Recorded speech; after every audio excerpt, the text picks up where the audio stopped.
You're lying on a mat inside a hut. Your body has stopped moving. Your breathing has slowed to almost nothing. If someone checked your pulse right now, it would terrify them. The people around you don't panic. They wait. Some of them lift your stiff, motionless body and hold it upright, because letting it lie flat too long is considered dangerous. You're not dying by accident. You smoked yourself here, on purpose. This is the final stage of becoming a shaman. Anthropologist Johannes Wilbert documented this exact scene among the Waro people of the Orinoco Delta in Venezuela. The belief behind it was simple, unsentimental. Only a man who has crossed into death and come back has the authority to pull someone else out of it. The plant that got you there is sitting in a gas station right now. Tobacco. Its story, as a human obsession, doesn't start with cigarettes. It doesn't start with the Maya. It starts over 12,000 years ago, in a fire pit in what is now the Utah desert. 2021. Archaeologist Darren Duke and his team are digging at a site called Wishbone, out in Utah's Great Salt Lake Desert. They find an ancient hearth ringed by duck bones and stone spear points. And then something nobody expected. 4 tiny charred seeds. The analysis comes back. Wild tobacco, Nicotiana attenuata. Radiocarbon dating on the surrounding charcoal puts the hearth at roughly 12,300 years old. That single find, published in Nature, Human Behavior, pushed the confirmed human relationship with tobacco back by about 9,000 years. In one afternoon, for Duke's discovery, the oldest hard evidence was a carved limestone pipe from the Flint River site in northern Alabama, nicknamed the medicine tube. That pipe sat forgotten in a paper bag in a state repository for 70 years before chemists finally tested its residue in 2018. They found nicotine. It dates to roughly 3,300 years ago.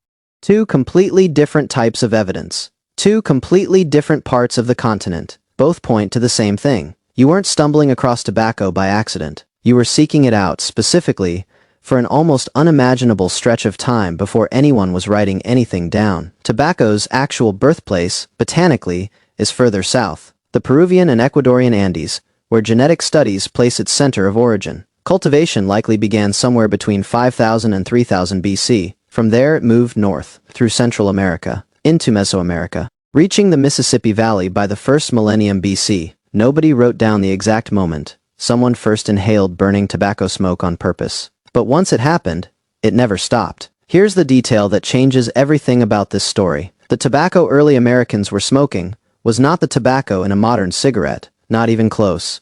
Nicotiana rustica *, the variety most tied to ritual use across the Aztec, Maya, and South American world, can carry nicotine concentrations in the range of 6 to 10% of leaf weight, depending on the strain and growing conditions. Your average commercial cigarette today runs somewhere between 0.7 and 3%. That's not the gap between 2 brands of beer. That's the gap between beer and grain alcohol. And nicotine, chemically, is biphasic. Small amounts stimulate you. Sharper focus. A mild lift. Large amounts flip it completely. Nausea. Tremors. A racing heart that crashes into paralysis of the breathing muscles. It's essentially a controllable simulation of your body shutting down. Modern medicine caught this by accident. A case published in the * Journal of the American Medical Association * described a 20-year-old man who fainted after smoking a single imported Bidi cigarette, a leaf-wrapped cigarette common in South Asia. Lab tests showed its tobacco carried nicotine concentrations between roughly 6 and 9%, several times higher than a standard commercial cigarette. One cigarette, at ancient strength nicotine levels, was enough to put a healthy adult on the floor. Now picture that chemistry in the hands of someone with zero concept of pharmacology. Just fire, smoke, and a plant that reliably pushes the human body toward the edge of death and back. That's the raw ingredient ancient shamans built an entire spiritual technology around. Wilbert spent decades living alongside the Waro, and what he recorded was intense. To become a tobacco shaman, you'd have to smoke enormous quantities of hand-rolled cigars in a single sitting, sometimes 20 or more, until your body seized. Until your breathing all but stopped, until you entered a state onlookers treated as clinical death.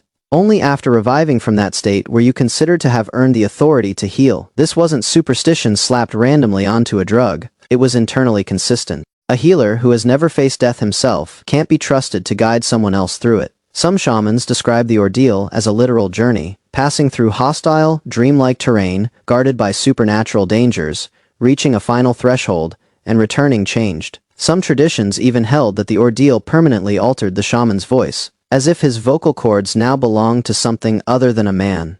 Here's where it gets strange. That belief has an odd echo in modern medicine. Chronic heavy tobacco use genuinely does damage vocal cords and roughen the voice over time. The myth and the biology, thousands of years and zero shared information apart, landed on the exact same observation. And it didn't end at initiation. Warao shamans described an ongoing obligation to feed the spirits believed to now live inside them, with tobacco smoke as the only food those spirits would accept. When the craving hit, what we today flatly call nicotine withdrawal, it wasn't interpreted as dependency. It was interpreted as hunger. The spirits inside him were hungry, and only smoke would quiet them. Strip away the cosmology, and what you're left with is this. Ancient people correctly identified a real physiological cycle: craving, consumption, relief, centuries before anyone had a word for addiction. They just explained it with gods instead of receptors. Take a second and sit with that. Two civilizations, thousands of miles and thousands of years apart, both looked at the same plant, the same craving, the same shaking hands, and arrived at the same conclusion: something bigger than the body is at work here. They just gave it a different name. 1,600 miles north, a completely different civilization landed on a strikingly similar conclusion. If a plant could do this to the human mind, it had to belong to the gods, not to men. Maya ceramics and stone carvings routinely show deities smoking cigars, not as a minor detail. As a core feature of their divinity, meteors and shooting stars were the still, glowing cigar butts of the Balams, the gods of wind in the four directions, tossed carelessly across the night sky. Thunder was just the sound of those same gods striking rocks together to relight their smokes.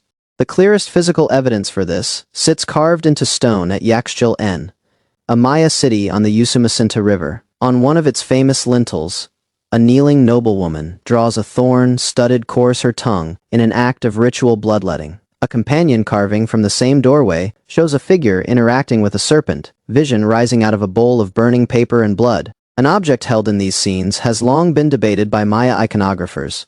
Older interpretations called it a torch, but many now read it as a large tubular cigar, the same kind Warao shamans still use today to reach trance states. If that reading is correct, Maya elites were deliberately stacking two separate paths to an altered state in the same ceremony: physical pain and high-dose nicotine intoxication.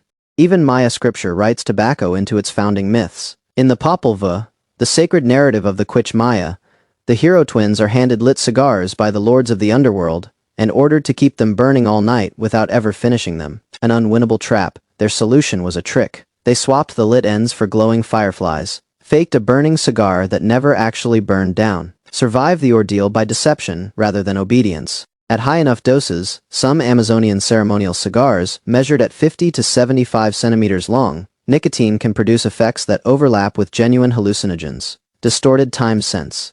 Vivid imagery. A felt loss of boundary between yourself and everything around you. For a civilization built around talking directly to gods, that overlap wasn't a side effect. It was the entire point. For roughly 12,000 years, this was tobacco's world: sacred, ritualized, medically weaponized, confined entirely to the Americas. Then, October 1492, a beach in the Bahamas. Columbus's crew are handed dried leaves they don't understand. They throw them away. That ignorance doesn't last long. Within a century, tobacco reaches palace gardens in Lisbon and Paris. Spanish physicians declare it a miracle cure. Returning privateers carry it into England. And wherever it lands, it triggers the exact same human reaction. Nobody treats it as just a plant. Kings ban it. Priests argue over whether it's sin or medicine. Entire new rituals spring up within decades, an unusually fast cultural adoption for something that had no prior context in most of these societies at all.